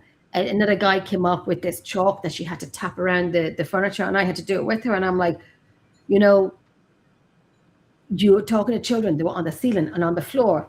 I said, you got someone else in who does paranormal in my family, who watches TV way too much. And I said, if you want a yes, this, and I'm not going to say her name, yes, no, then you got the right one in.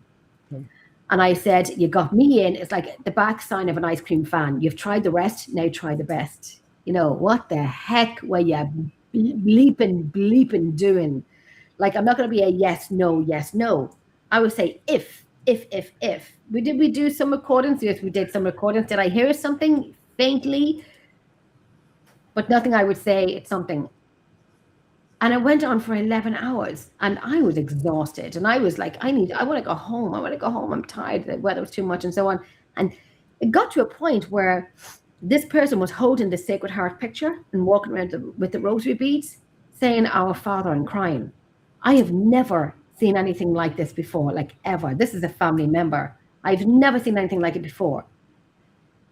And then she said to me, Jenny, you've just experienced your first exorcism. And I literally almost did the Emily Rose. Yeah, what? Because this medium that I was talking about, her sister came in and I had to bless the door. And I'm like, well, you're giving me holy water to bless the door. I might do it backwards. I have no idea which way the door's facing. And oh my God, I'm thrown into this when I'm trying to be supportive, but I'm trying to be realistic without being supportive. Realistic without not being supportive. Because she's a family member. And I'm not kidding you. I have a video of this person sitting on the chair and the chair is vibrating. And she's banging the chalk on the chair, banging the chalk. Get out, F you, bleep, bleep, bleep. Like she was all the Irish languages that we don't speak in Gaelic or English. She was all that Irish language. And I said, you do know your husband's going to sign you in, don't you? And she goes, I know. We started laughing. And then when people came up and whatever, and I'm like, I said, you ring this woman up. In 10 minutes, she's here. And I ring her up and I don't get an appointment for 3 months later. You owe me a favor. I'm charging you 65 euros an hour. And I'm here 11 hours. And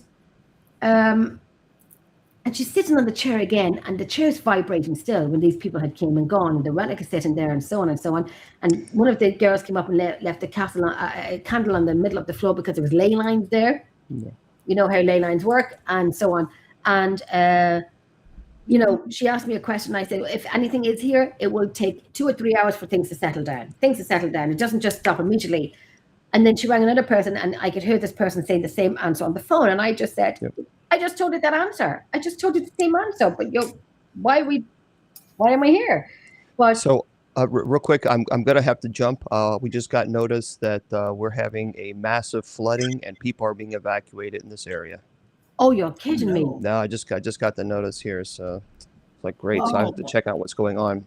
Oh my God. I hope everyone's going to be okay. Yeah, apologize for that. Yeah, but in my area, they're telling us it's time for them to evacuate. So go then. Just go. Yeah, go. We need to get out. We will continue. Yeah, get out. We need to. We'll continue this on at another date, and we'll show the artifacts and so on. But get yourself to safety. Yep. Thank you so much for being here tonight, Bishop James. Thank you so much, and we'll definitely catch up. Bye-bye. Look after yourself and let us know how you're getting on. Let us know you're safe. Thank you. Good. Go. Wow. That weather over there in America is going crazy. It is. It's going crazy. Hoping it holds here today, but yeah, it's not too bad now. In Ireland now, it's not too bad, but it is turning a little bit on us. But yeah, I was just saying about, this person who thought there was something in the home, but there was nothing in the home, and so on. So it's a little bit when the people of the paranormal field goes into private homes and do investigations, that and we have to ask questions that people think that we shouldn't be asking, but we have to. Oh, it is there, is it? Wow, how's everything? I mean, that's a silly question. How's everything? But wow, rained there all week. And we had great weather here all week in Ireland, but now it's beginning to turn. Wow, I hope he's okay now. Need to check it out. What I was saying, when paranormal people go into homes, they have to ask questions that we don't want to ask, but we have to ask about, are you on medication? What do you do? My dog he's after me. Red. He just stepped on my foot. He's a big dog. Does anybody want to jump in and talk about any paranormal experiences that they have had? I can send you on the link. We can do the last half hour of anyone who wants to jump in. Kimmy, Tanya. Tanya, do you want to jump in, girl? I've got like 15 minutes. Okay, 15 minutes. Yeah. So The Living Dead, if you all want to jump in for 15 minutes, you're more than welcome to. Jen, you and I seem to have a lot in common. We need to talk. We need to talk. The Living Dead. Puppies. Yeah, I know. He's 130-pound puppy. Yeah.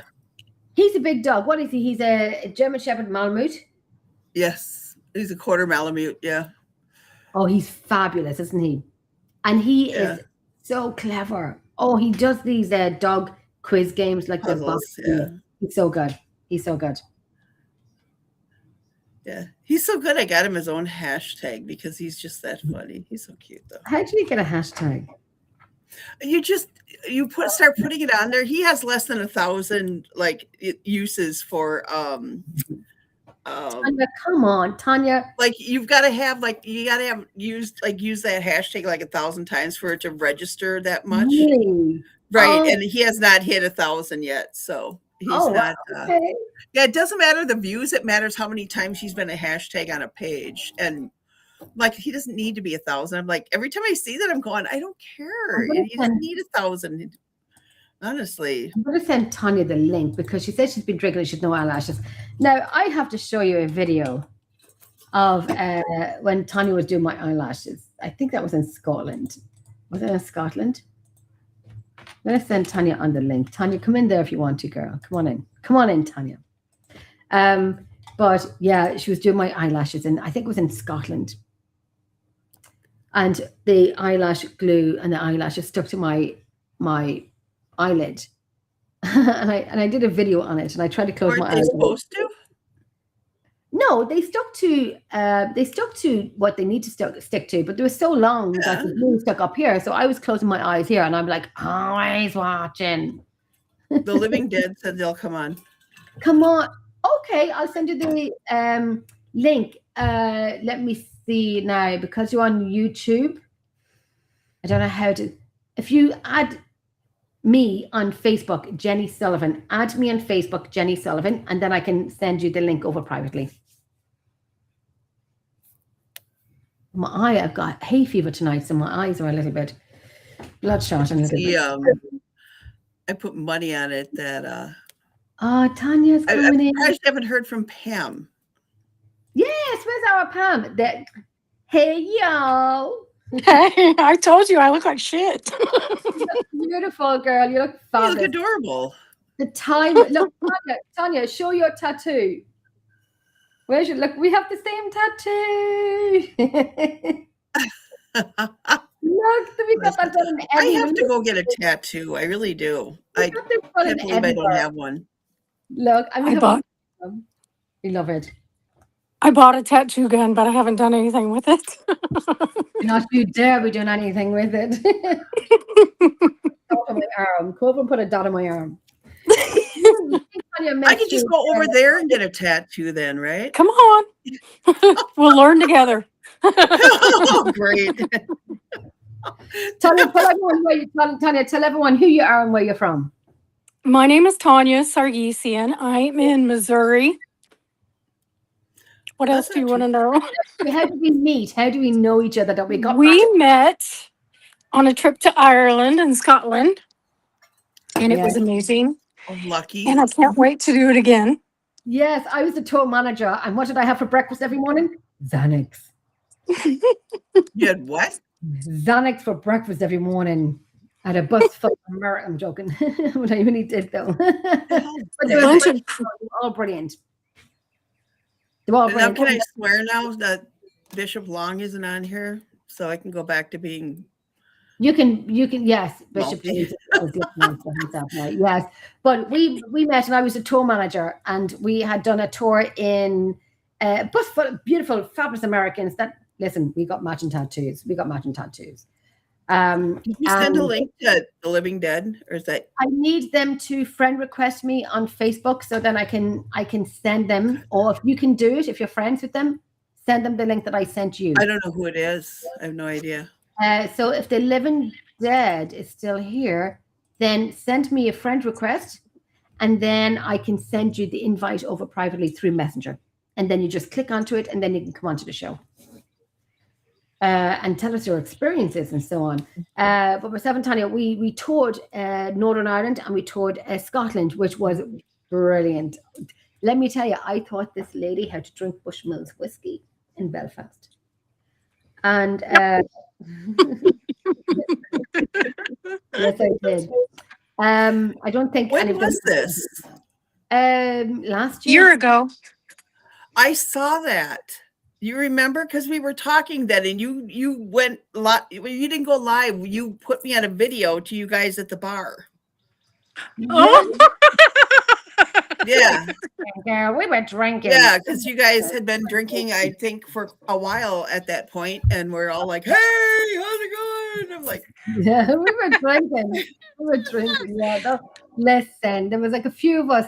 You know, when you go on a group tour, and there's a few that's like, your ride or die people, like, and then there's few that are lovely people, and there's some that are nice people. look at your friend request.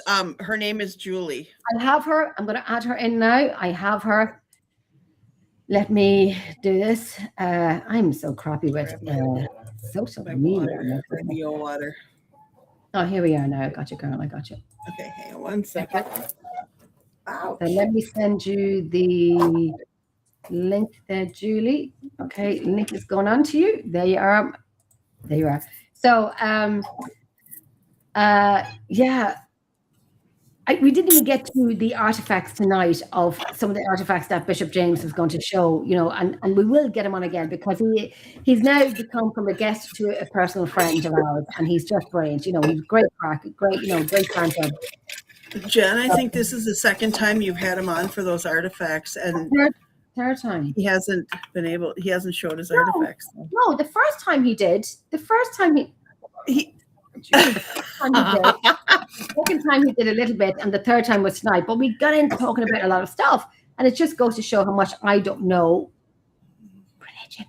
My eyes itchy. I've got hay fever again. Oh my goodness, it drives me mad. Sorry. Oh my goodness, I look rough. But yeah, it just goes to show. She looks rough. I look. My face looks like it's brown or red, but I sat in the sun and I didn't think I'd get any sun. You can see my hairline. I might even take my glass off because you can see my bags. My Botox hasn't started working yet. Oh, you silly thing! You're beautiful. Oh, girl. When I'm asleep. Oh. But when I'm awake, no. Oh, Jen. No, okay. seriously. Julie, where are you, Julie? Those of us who look for expiration dates on the bottles of holy water. You absolute. I would imagine if they said, okay, we want people to call in that have looked on the bottom of holy water for expiration dates, and they'd only get one phone call of you, Jen. I actually did that. I'm sorry, I'm going to let Julian know. I actually did that, like when you said expiration date, and I was like, and I forgot I was on camera, and I'm like, even Bishop James saying it, and I'm like, you get called out by Bishop James. Hello. Hi, can you hear us? We can't hear you. I can lip read you. Oh no. It's okay. That's what I was doing at the beginning of ours when we first were in the back room. I was frantically like typing, trying to get And when I came back downstairs, because I thought he fell up there. I heard a big bang, and I thought my husband fell, and I'm like, oh shit. He fell? No, I thought he did, but he must have knocked something to the floor, and I'm like, are you okay? Are you sure? Okay. I need to check in Bishop James. I put down the timestamp of when I actually checked the bottle of the bottle. It was like 54, I believe, 53, 54. Judy, go out and come back in and see if it works. I think she just did. I thought. No, she's going back and come back in. Listen, because when sometimes you forget you're live and you're just having a video call. No. Nancy, I'm going to get you. You have no idea. No.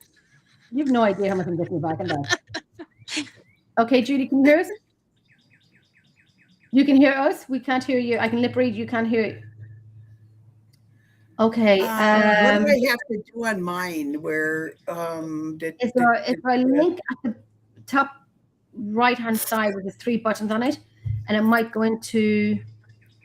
No, if you go into your volume and look at, there may be different, like if you go to the right of your volume and there's like a select a sound output or something like that, you might want to select a different output, even though it's not a different one. Select a different one and go back to it. It may kick it back in, if that makes sense. Because mine has different outputs that it'll use, and it has different devices. So I switch from one to the other, and sometimes it'll kick it in. Okay, see if that works. There's a settings button at the bottom too. Okay, at the bottom of the camera, is it? If you click on the 3 dots, it says settings. Okay. And Tanya's audio. Tanya's just done it. No, Yeah, and there's an audio microphone on there. See if that works. Okay, you have that.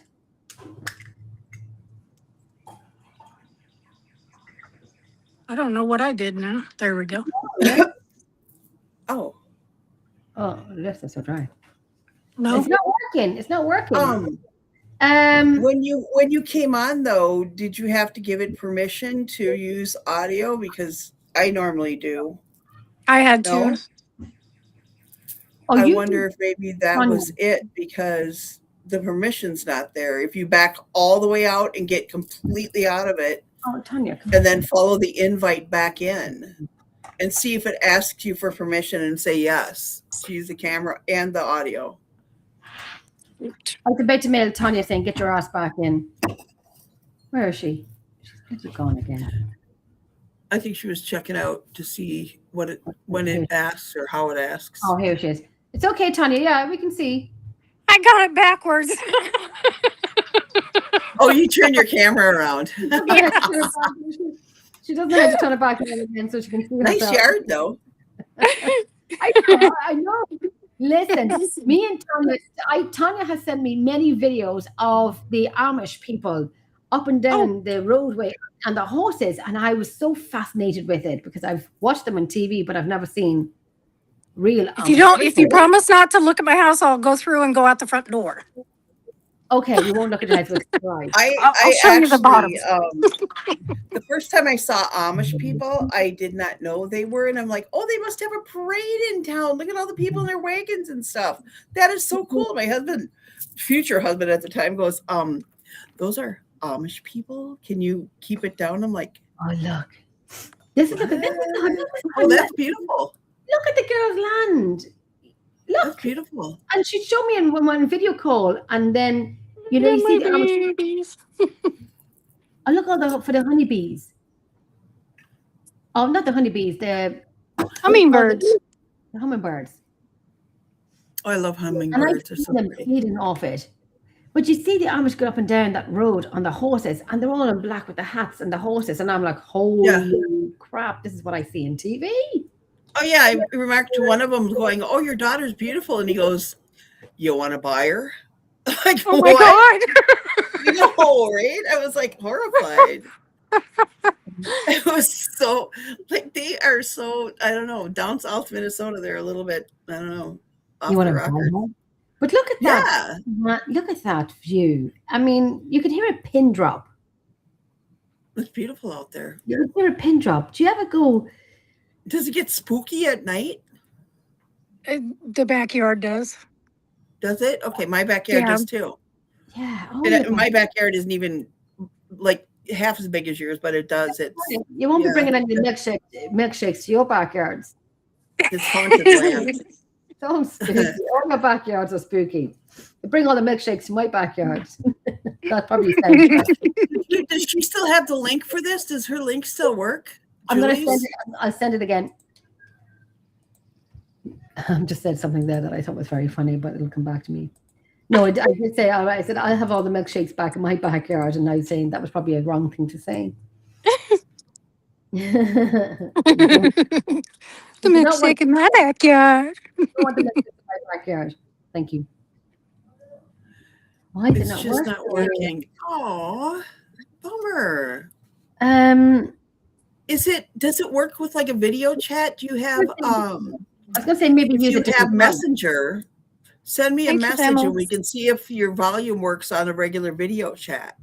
Or maybe if you can use a different device. Look at that, so beautiful, Tanya. Tanya, when are you coming back to Ireland? Ah, I wish soon, but my finances say I have my one credit card's $15,000. Listen, My other credit card's $15,000. you don't get a hotel. You stay here anyway.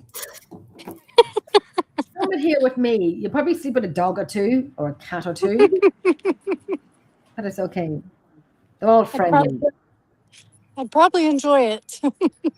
Less than. I bring you out to beautiful Newgrange. One of the even Newgrange Julie, is if you want to older. look up my name, we can try testing it on Messenger if you want. I only have a couple more minutes, but I'd be happy to check it with you. Newgrange, which is right beside me, is older than the pyramids. That's where Stonehenge is at, right? That's in the UK. Okay. We have Newgrange. Oh, and don't say UK to Jenny because she's not in the UK. Sorry. I love you. No, you know this. Tanya knows this, but you know. I do actually love the UK. I love London. I love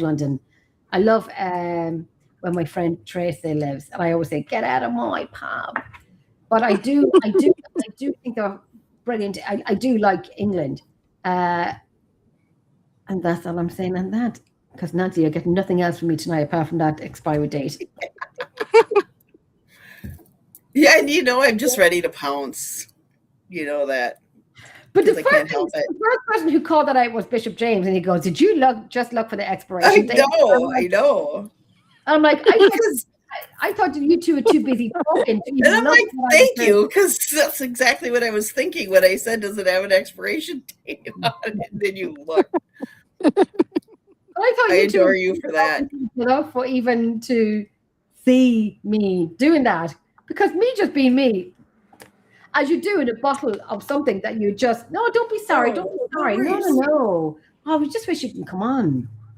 I was hoping I could find her on Messenger, but I don't know how to find her on Messenger.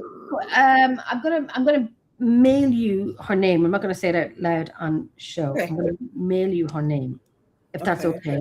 And yeah. I've got my Messenger open. I got you, girl. Hold on. I'm gonna send it to you.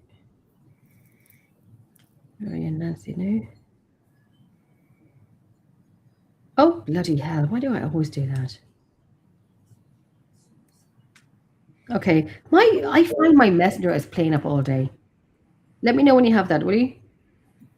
Okay. You sent it through Messenger, right? I did. Okay. Not seeing it yet, but I will, I'm sure.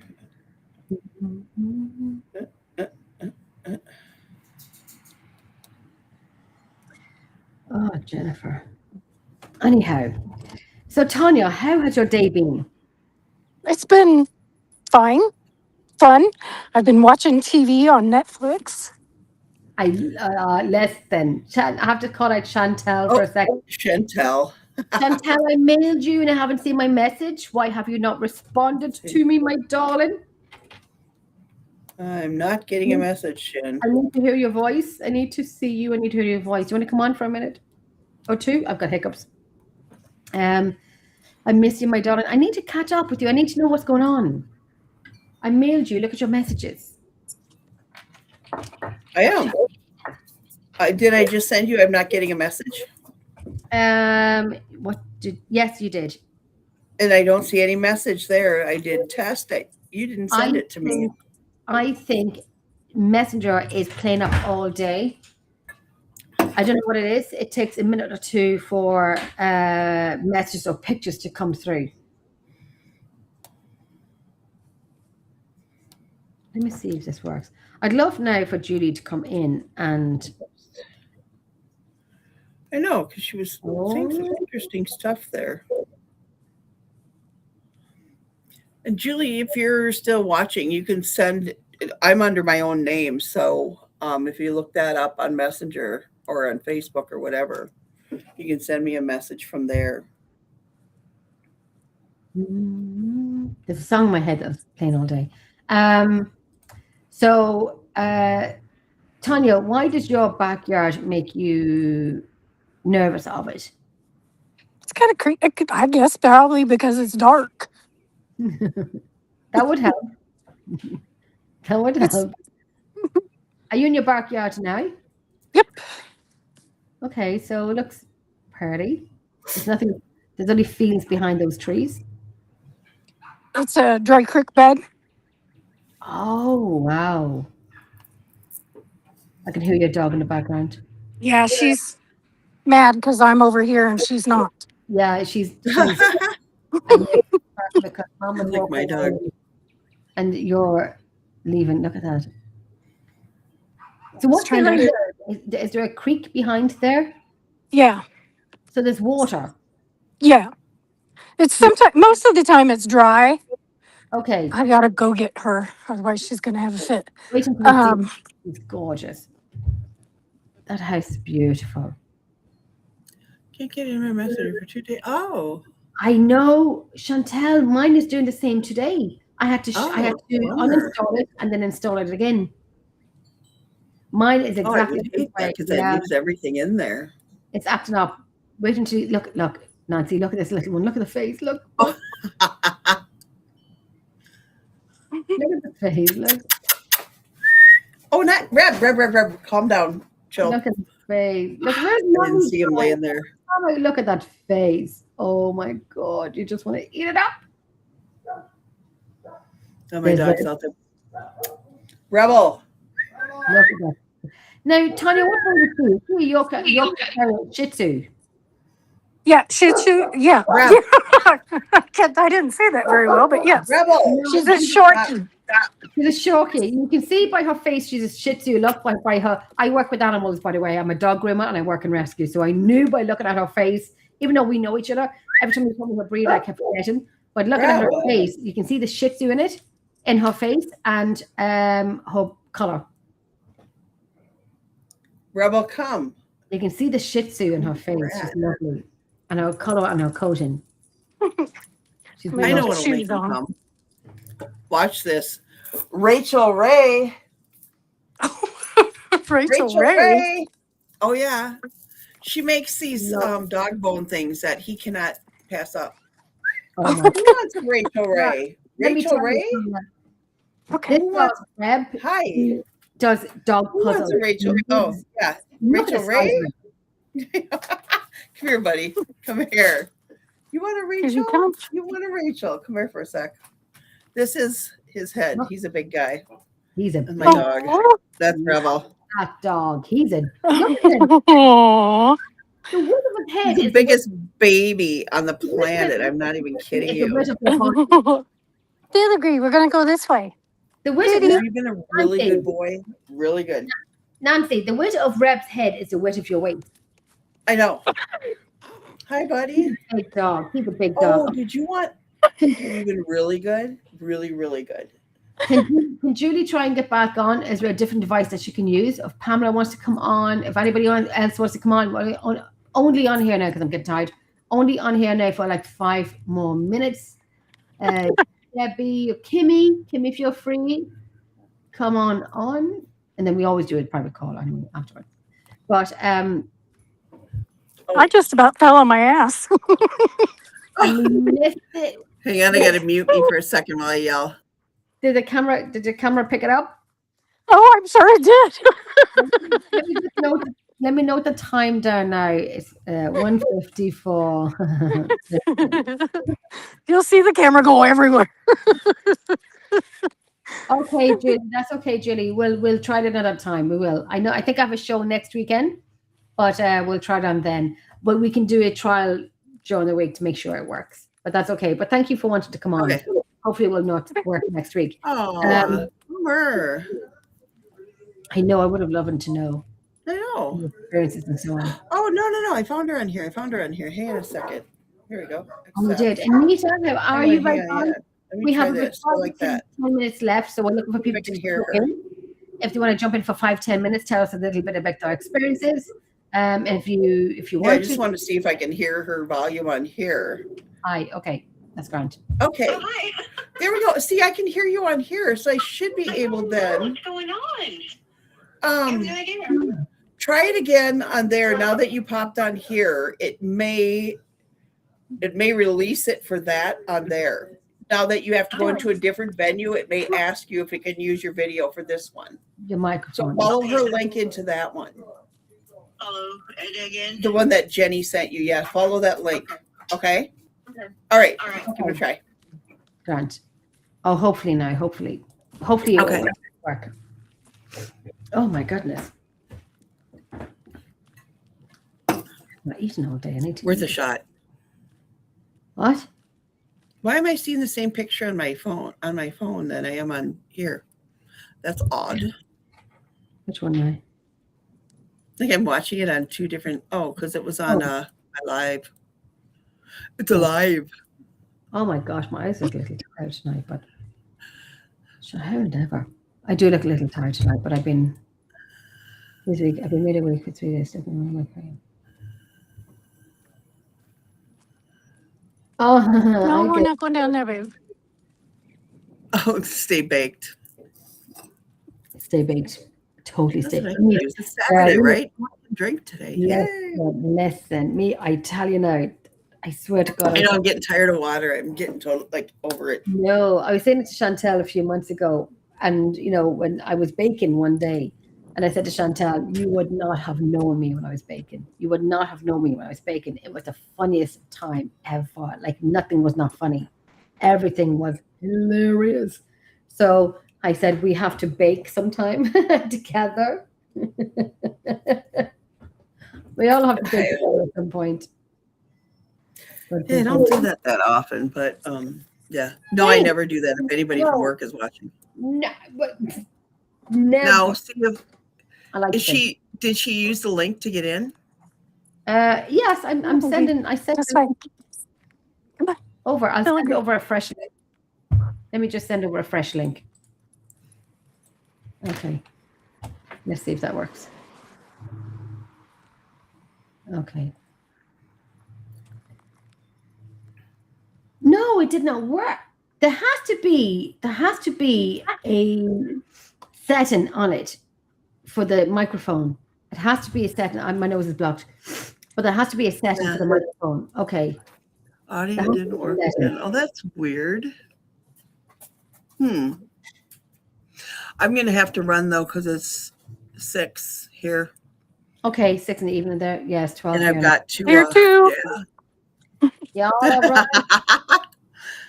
You're walking the dog. And I've got to get I have to get my pool. I have to walk in my pool.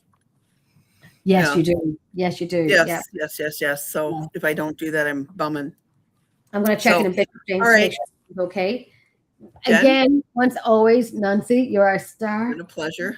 As always, my darling, as always. It's been fun. Until next week or the week after, I have to go take an antihistamine because my nose is getting blocked. I'm plagued by electronic gremlins like same. I am too. Yeah, I think we all are. And then you have to figure out what gets around it. Mine was doing the same I thing. love her property. I love having a veranda in the front of the house. Oh, yeah. And like you have no neighbors. No neighbors. I'd be like running around the No, I would naked You or would. something, Yes, she would. Just- Yes, she would. She would. It probably would. Yeah. She would. I have no. She'd be hugging a tree. Be like, oh, I can make it from the pool to won't be anybody coming by. I can make it to the pool. And I'd be running like. Unfortunately, we have 2-story houses around us, so I can't like go Oh, skinny no. dipping in my own damn pool, which sucks. So People around me, and I still do it, but it's not up to me for them not to look. If they want to look, they want to look, and if they don't, then well, in they the don't. middle of the night, I don't. In the middle of the night, I can. I mean, I turn on all the backyard lights, and I can go in there then. But I mean, it's like, yeah, you don't want to like. We have motion activated lights, unfortunately. So I could like do the mad rush to the house and it'd be like blink on, blink on, blink on. And be going, Yeah. okay, that's You're not bad. get away from it. You're not get away from it. No, I can't beat the lights. So. Makes all right, you guys. It was nice meeting you. Very nice meeting you. You too. Right, no, listen, Julie, okay, Julie, we'll get you on the next show. Everyone who liked, comment, watch, thank you so much, Tanya. Thank you so much for jumping on with us. We always love you. Love you. To make sure he's okay. But like, comment, share, and share it out. My God, share it out. I'm going to bring us into the background. Slán agus Slán.